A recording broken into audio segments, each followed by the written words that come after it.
Hello and welcome to Fana Digital at Fana Broadcasting Corporate. For this episode, I have a guest. My guest is Professor Anne Fitz-Gerald. She's a professor of international security and a dean of Basili School of International Affairs. Thank you, Professor, for joining us. Please, let's start our interview with your experiences from your recent visit to Ethiopia. I believe that your article is the first-hand information that showed what was really happening in Tigray. How do you evaluate the impacts by yourself?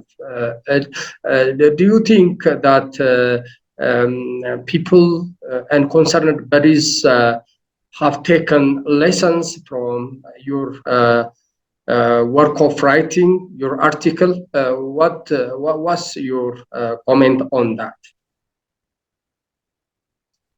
Well, I mean, as a researcher, one can only hope that one's research has impact along the way. And certainly I've had lots of questions asked to me about the research. I have also been very honest about the gaps and the further research that needs to be carried out, but also some of the propositions that can be gleaned by the research.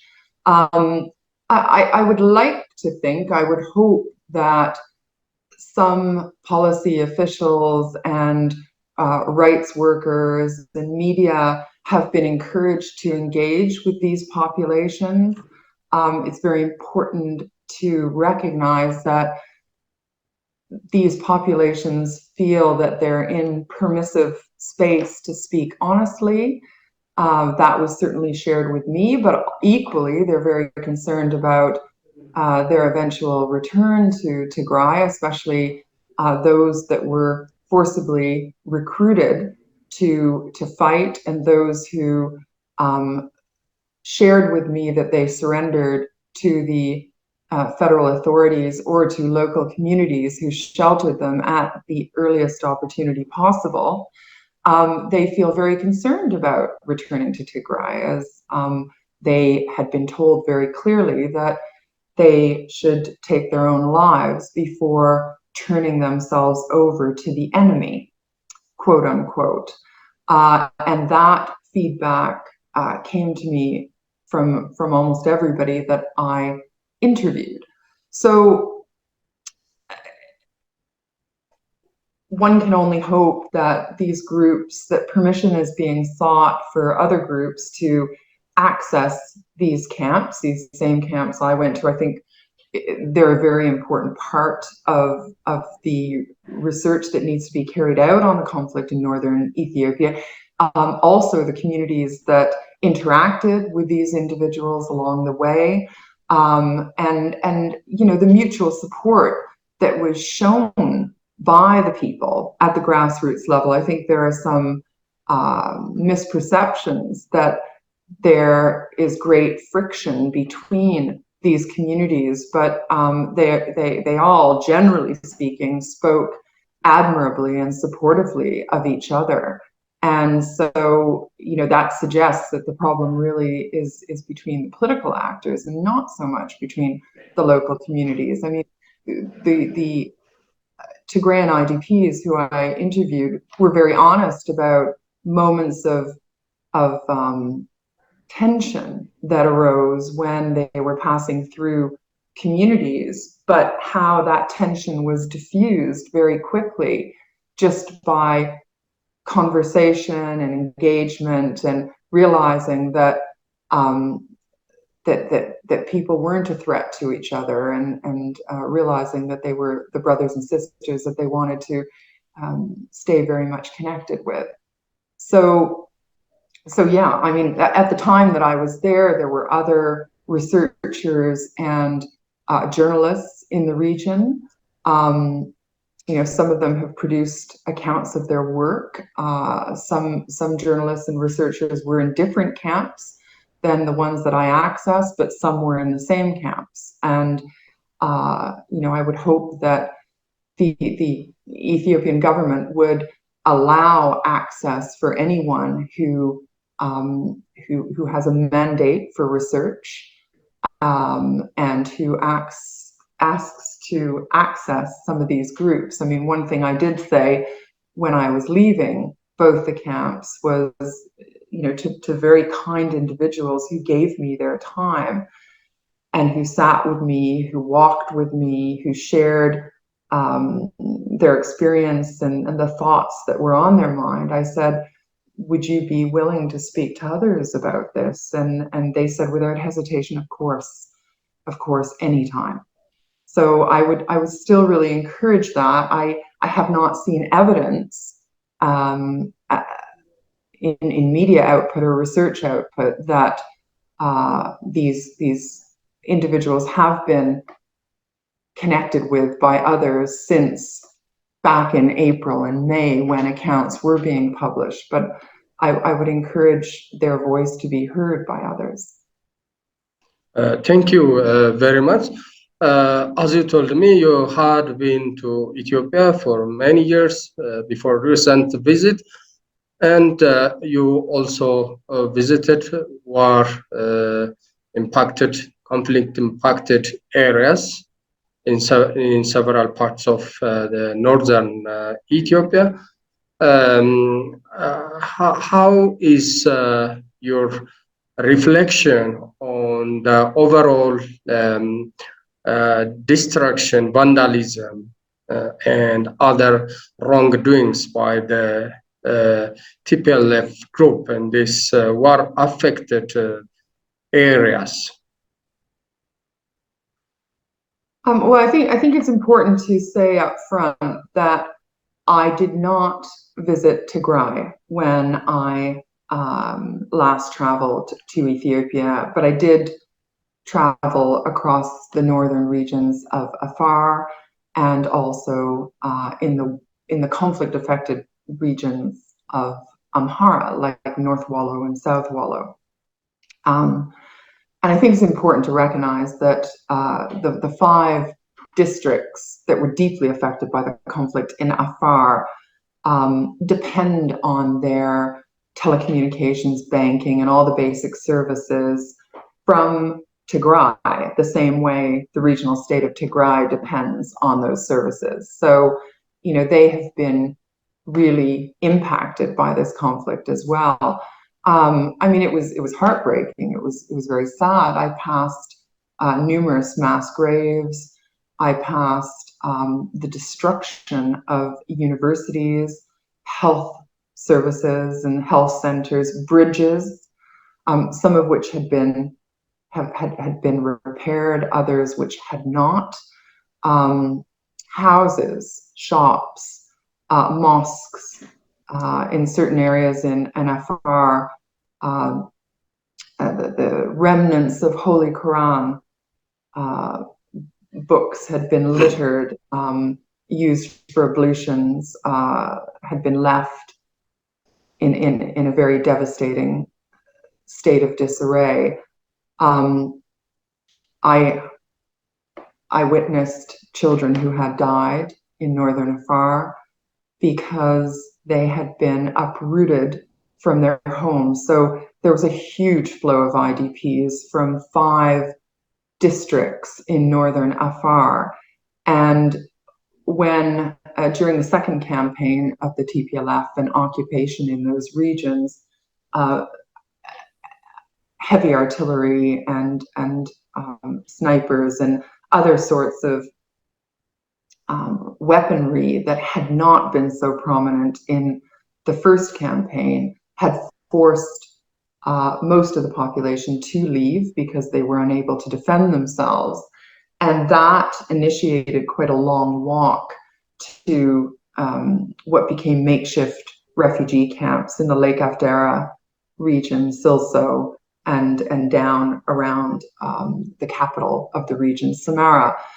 And I think it's important to acknowledge the level of natural resources like sulfur and other resources that are so prolific in northern Afar. But that also means that families are reliant on filtered water, because if they drink the water from that's not filtered in naturally contaminated areas, it's a life-threatening danger. And many of the children were forced to do this along the way to the refugee camps and died along the journey. I also witnessed women having children, giving birth to children on the side of the road. And when I arrived at the refugee camps, there was no water. There were lots of empty, long lines of empty containers of water. And you know, the fault for this didn't just lie on the shoulders of the international community, which a lot of calls were pointing at, but also on both the federal and the regional government. But this was one part of many parts of the overwhelming nature of the humanitarian need on the ground. Same with different areas in Afar as well, especially in Gashina and other areas in North Wallo, in the Amhara area. So, you know, I have huge respect for humanitarian workers worldwide. I've always been a strong advocate of the United Nations, and I think the best work in the UN is done by those UN agencies on the ground. But I am under no illusion as to the challenges that face these groups trying to do their very best to get aid to the end users that need it most in an already very food stressed area of the world, within that food stressed region, quite arid areas that rely on food safety nets under normal conditions and non-conflict conditions.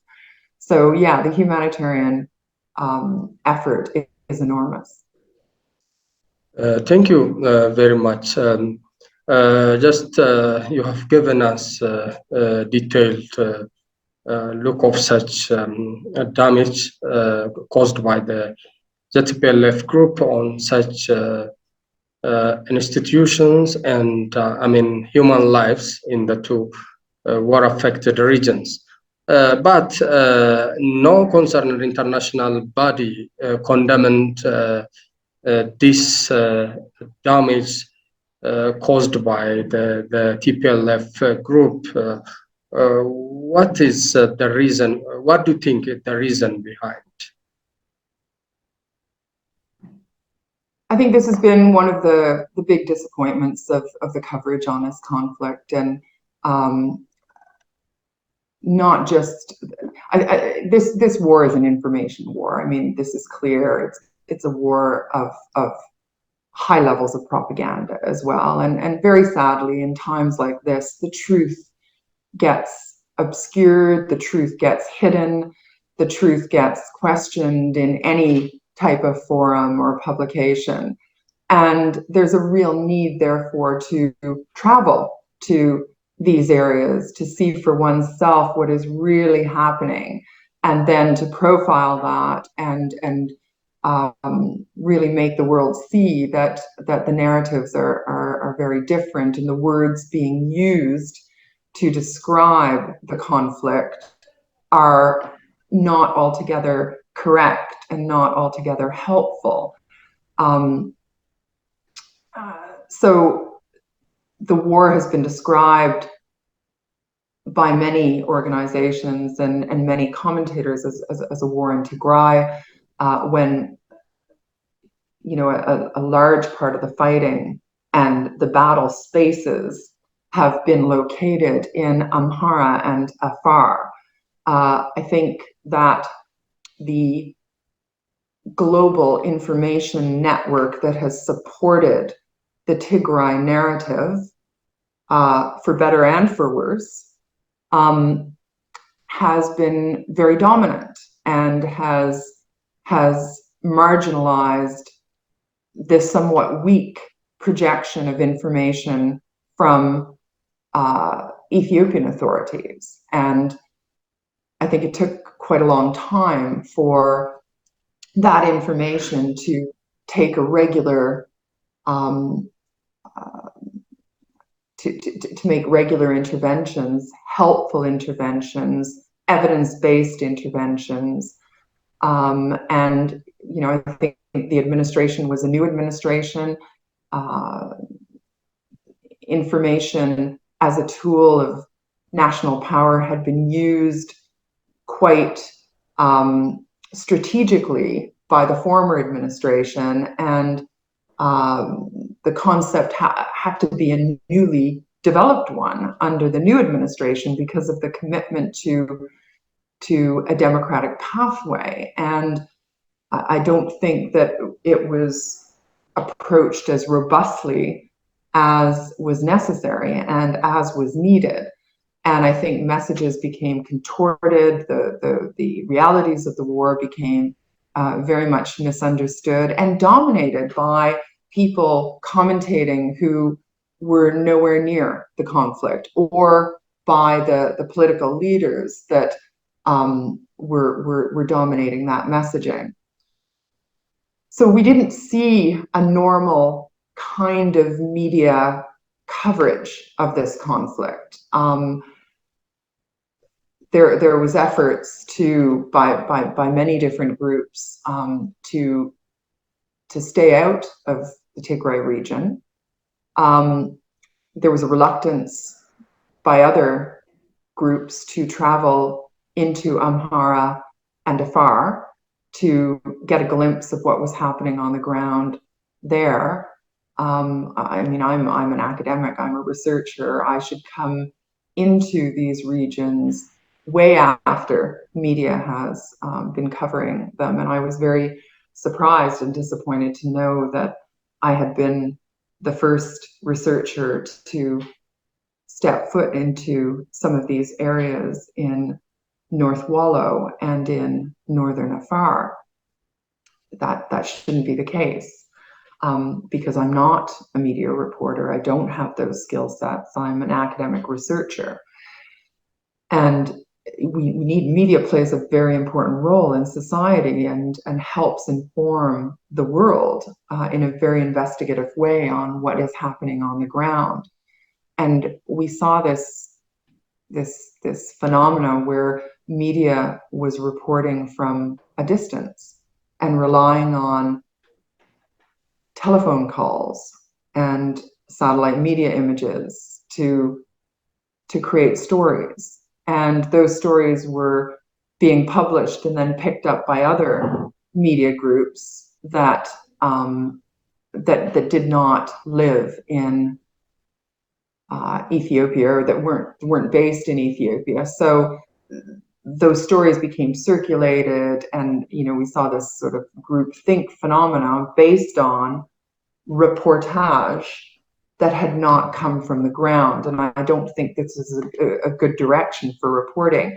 Efforts should have been made by both the international humanitarian community and the federal government to bring about credible pieces of information in a regular way to the rest of the world concerned about the conflict in Ethiopia.